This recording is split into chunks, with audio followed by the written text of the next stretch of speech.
Hiya, welcome back to my channel. It's Wendy here from Toonpish Crafts and I hope you're doing okay. A little while ago, a company called IntoResin contacted me and asked me if I wanted to try out their resin curing machine. Now, I've seen a few other people try out resin curing machines. Some liked them, some didn't. So I thought I'm going to have to try it and let you guys know what it's like. So yeah, I said, yes, please, thank you very much. And they sent me a resin curing machine to try. They have kept in contact with me and any questions I've had, they've answered. They've been really, really good.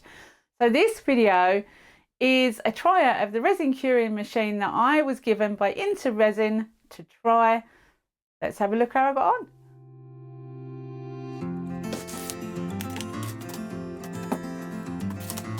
So I thought I'd show you the unpacking of this. It came through the post, quite normal like most things do these days. It is nicely packaged. It was completely covered in foam sheets so it wouldn't get damaged, and it was easy to take out the box.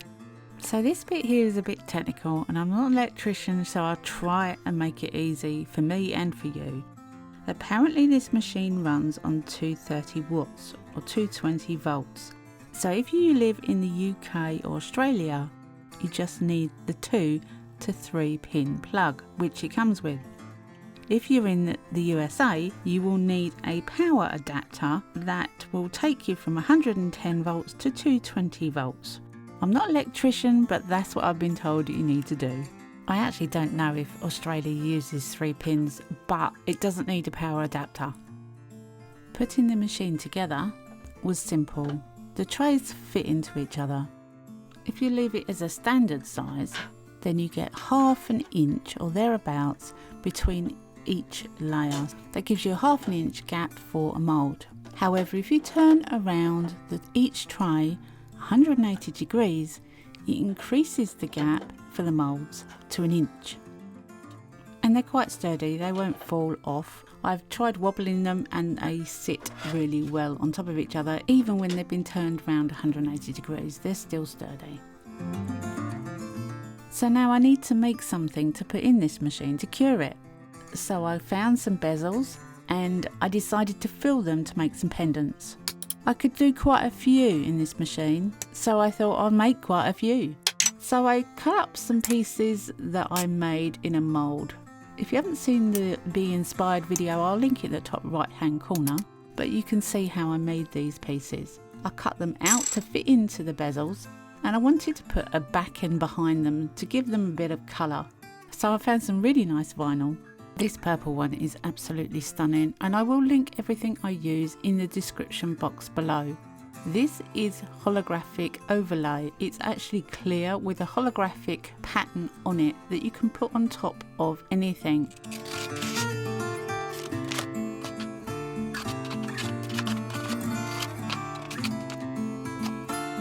It does have a misty kind of look to it, but I'm going to put it on top of the vinyl.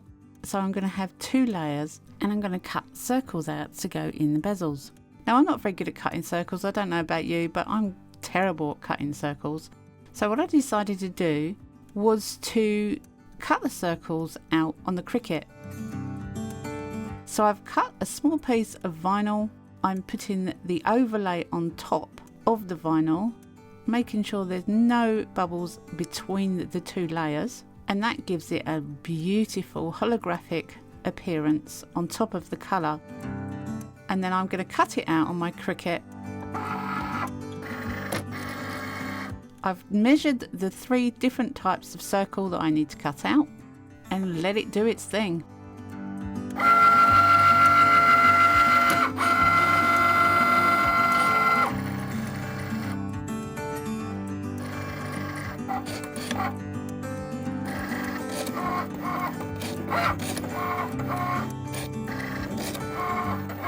You can do a far better job than I can.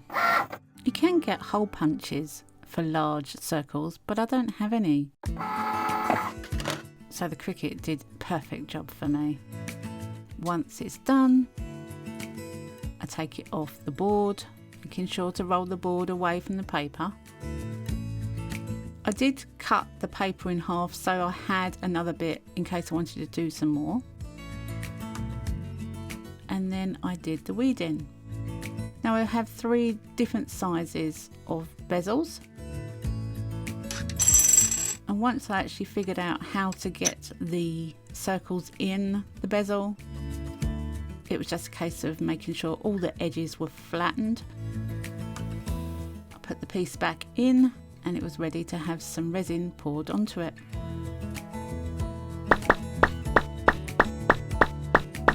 Once I'd figured it out how to do it easily, I did all of them. And the copper is absolutely my favourite. I love that copper. I did do a few with just the holographic overlay in it just to see what they come out like. Now, according to the instructions of the machine, you are meant to place the items on the trays and then fill them with resin. Now this, I suspect, is to stop spillages from moving the trays to the machine. It doesn't matter if the resin spills into the machine, you can clean it off easily afterwards once it's cured. That's not an issue. And the reason the hole is in the middle is because you don't really want resin to drip into that area. So what I decided to do was fill up a small squeezy bottle with the resin so that I could put the pieces on the trays and then squeeze the resin onto the pieces. Now these are small pieces. I'm not used to doing small pieces like this, but I wanted to make use of several different trays. And I thought this squeezy bottle would work wonders, and it did work really, really well, I've got to be honest. So with the next tray, I then put the bezels away from the previous ones, so if it were to spill over or drip, it wouldn't drip on the ones underneath. Because the trays are clear, because you can see through them, that is easy to do.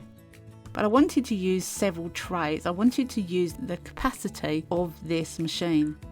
I didn't do that many. I could have put so many more in this machine. I didn't do that many. It also says in the instructions you should leave the resin for 15 to 30 minutes for the bubbles to escape before you turn the machine on. Now I usually squirt my pieces with isopropyl alcohol to let the bubbles release. So I decided to do that anyway. Isopropyl alcohol does dissipate, it does evaporate very quickly, so I figured that would be fine and I didn't have any problems with it. And I wanted to see if I could put a bigger mould in here. So I filled up this square bubble mould with resin. These squeezy bottles are easily cleanable, to be honest with you. I've bought loads more because I thought they were absolutely ideal for this, because you can clean them out with isopropyl alcohol once you've finished. When I originally used this mould in the previous video, you saw I got into such a state. And I thought I want to put this mould in here because I want to make more of these shapes. How can I do it? And this bottle method was amazing. It worked brilliantly. So whenever you use this machine, you have to put the lid on to keep the air inside. The first time you turn on the machine, it comes up at 10 hours. I changed it to 2 as it was recommended, and I let it do its thing. And I also used the lowest heat setting, again recommended. When the timer's up, it turns itself off and flashes OF. Now it's time to see how the resin has cured. It's worth saying here it was a 24-hour cure resin. So theoretically it should be really sticky. The first piece is fine, but the real test are these bezels. They have come out absolutely cured 100%. No stickiness, no tackiness, not even soft to the touch. They are well and truly cured. And I am very pleased with the outcome of these, without any shadow of doubt. The square mould was still quite bendy. I did end up putting that in for another hour because it was such a thin amount of resin in there. It's going to need longer to cure anyway. If you compare it to a pour I did outside the machine, this is the state of the resin at this point. It is still sticky, it's not cured.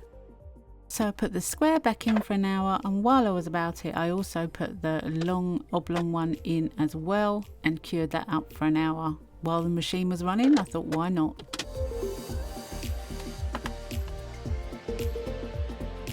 Now it did occur to me that not everybody does really small things.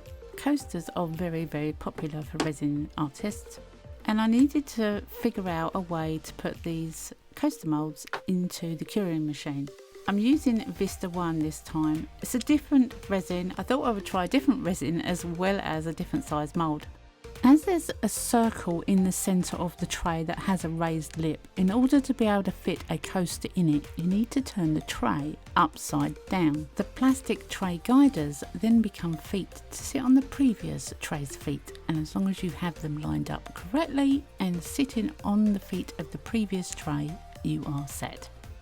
This time I wanted to fill the moulds up while the trays were not on the machine but on my worktop.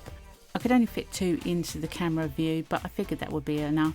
And I wanted to see how many coasters I could actually get on a tray, and I managed 3 quite easily. I don't think you could get 4 on one tray, but that does mean with 5 trays that you can get 15 coasters in. That's quite a lot. I'm using Let's Resin Sapphire Blue pigment in this resin, just enough to give it a colour so you can see it a little bit better. And I'm just filling up the moulds as I normally would, up to the top. I'm using the square one so that I can pour it a little deeper, just for the size reference really. Getting rid of all the bubbles that are trapped with my micro brush. There's no getting away from this step really. These are not going into a pressure pot. The trapped bubbles will stay trapped if you don't get rid of them. Squirt them with the isopropanol alcohol, and it's time to put them onto the machine. This was a little tricky, I have to be honest. Balancing them to make sure that they were right. I then had one turned around 180 degrees and had to make sure it was on the correct way. I put the top one on so that I could put the lid on safely, and again balancing the lid on. Now once they were on, it was fine. Put it down to 2 hours and it started. So at this point I'm going to mention the sound. Like anything electrical, when you use it, if it's got a fan, it's going to sound, and it does have a sound of its own. I also wanted to check the time, so the clock says 9:20. I wanted to see if it was exactly 2 hours. And to my surprise, it was only a couple of seconds out, and that time could have been the time it took me to actually show you the clock in the first place. So I reckon, yeah, it's dead on 2 hours, more or less.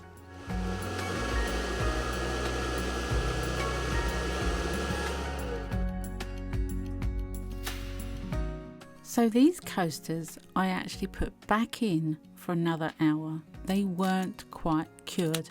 I accidentally put a thumbprint in a couple of them because I was thinking that they would be cured and they weren't. So I'm guessing each individual resin will have a different curing time in this machine. That's not a bad thing. It's just a learning curve. It actually states on Vista's site that this resin can take up to 4 days to cure. So every resin is going to be different. Get to know your resin and find out what temperature and what time that resin takes to cure. When I did the small metal pieces, the metal would have been heating up the resin, so it cured really well. Now these pieces are cured after 3 hours.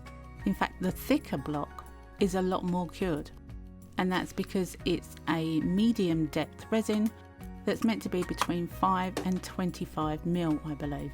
So it will cure better when the pieces are thicker. So let's move on to the pros and cons. Every machine you buy will have pros and cons, and I'm trying to highlight all of them as best as I can. Well, it's compact. To have it in your craft room, it's not going to take up a great deal of space. It has 5 trays which you can turn 180 degrees to get a bigger opening. It cures your resin faster. That is the main point after all, and depending on what resin you're using will depend on how hot you need it and how long you cure it for, but that's something you need to work out yourself. And it's also very simple to use. You choose the hour and the heat setting. Taken from the website, it looks like they have great customer service, and I have had excellent customer service from the people I've been talking to. It has an air cooling system to prevent the resin from overheating and scalding, so it won't yellow. If you live in a country that only has 110 volts of electric, you're going to need a power converter to use this machine. Although the machine is compact and great for a craft room, it's also a con. It could have been slightly bigger, but that's nitpicking. My biggest issue was the lip around the centre of each of the trays. If the lip had been underneath, it would be completely flat and not an issue. But you can turn them upside down, so again it's nitpicking. Resin curing machines are few and far between. On Amazon in this country there is only one other. It's smaller, it has 3 trays and it has the lip in the centre just as this one does. It is slightly cheaper, but it only has 3 trays. Honestly, if you're looking to buy a curing machine, this is easy, compact, and it does the job. Now, I've tried to cover everything I can think of with this IntoResin curing machine. It has great possibilities for those that use a lot of resin and want it done quickly. If you have any questions, please use the section below and I will do my best to answer them. IntoResin have kindly given me a 15% off discount for their website and covers all products from the IntoResin store, and it doesn't have an end date. So don't forget to use Wendy15 for your 15% off at the checkout for IntoResin store. The links will be below. I hope you've enjoyed this one. Come back and see me next week because you never know what I'm going to be up to. I never know what I'm going to be up to. Happy crafting, have a great week, and bye for now.